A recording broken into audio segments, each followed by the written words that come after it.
Hello everyone, welcome to my channel.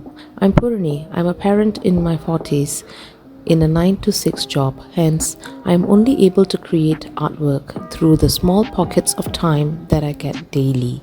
Hence, it's these small pockets of time that I am actually the most productive when it comes to artwork creation. If you are in a similar situation as me, maybe you are a caregiver or even a student whose day begins only at night. Before you crash for the night, well, welcome. And I hope you are able to relax and watch how I create this artwork. Let's get started. Since this year is the year of the fire horse, the Lunar New Year was in the same week as Valentine's Day. Both my fire horse and battle maiden have heart-shaped details on them. I wanted the focus to be on the fire horse, but at the same time, I wanted my battle maiden also to be showcased alongside her horse. So this is the color scheme that I had planned to use. This is the color palette used for the background. So while usually people will say they will just tend to stick with 5 to 6 colors for the whole artwork, personally I feel that if I were to specifically just choose a few colors and come up with a few variations of the same color to use for the particular subject, it is much easier for me to come up with the color scheme. The background of this artwork. Using a flat white brush, I only wet the areas of the paper that would become the background. For the background, I wanted it to be dark grey, as in I wanted it to lean more towards dark grey than jet black, so that I can tweak it to be more warm or cool toned as I add on more colors later. So this is the color palette that I used for the fire horse. Although acrylic gouache works best when it's used at milk consistency, I usually take a tiny smidgen of the paint and really water it down to make it dilute when I first start applying the colors as wet on dry paper. Despite being really watered down, the Turner Acryl Gouache still retained some opacity, and it was not very difficult to cover the horse with this initial color. Since this is the fire horse, I do want it to appear more red than an ordinary horse. Instead of using bright red or a maroon red, I have used reddish purple for its body.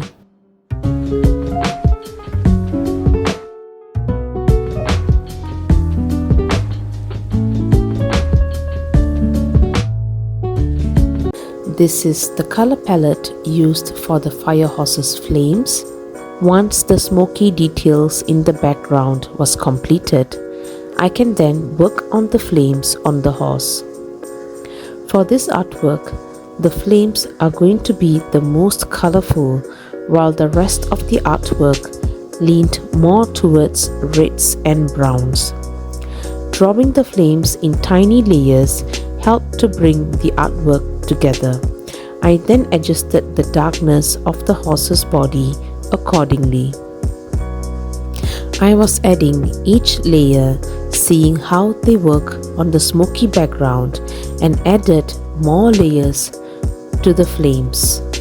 This is the color palette used for the Warrior Maiden's hair, adding a pop of color to the artwork.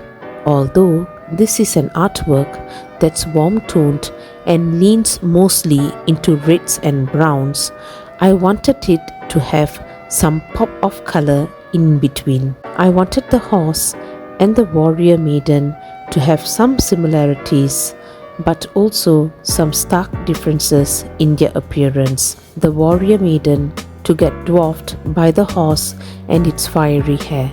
The first color that I used for the pop of color was vivid, deep purple.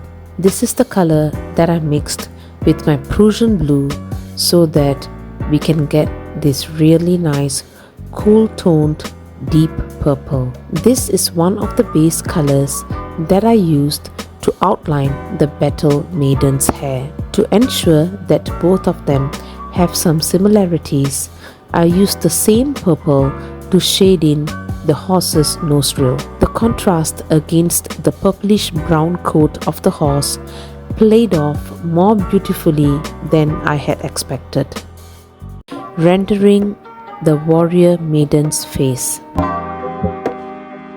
I wanted her to appear a little tanned, since she is right next to the flames of the horse's hair.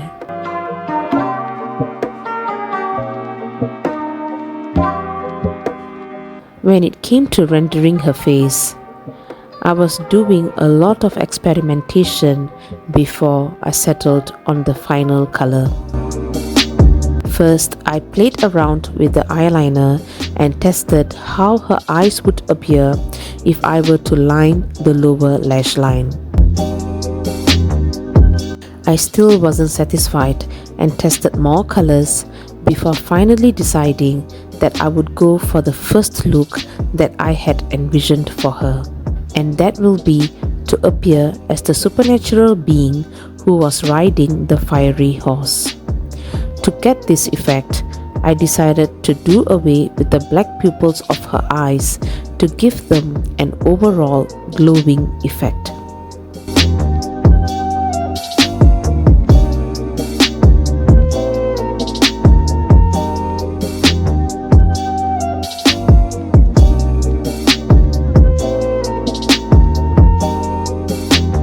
Pop of color in this artwork was reddish bronze.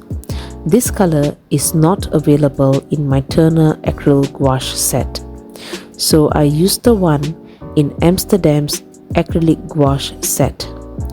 This was shiny but yet not so sparkly that it would overpower the horse's fiery hair. I used this same color for the studs on the horse's reins and on her armor.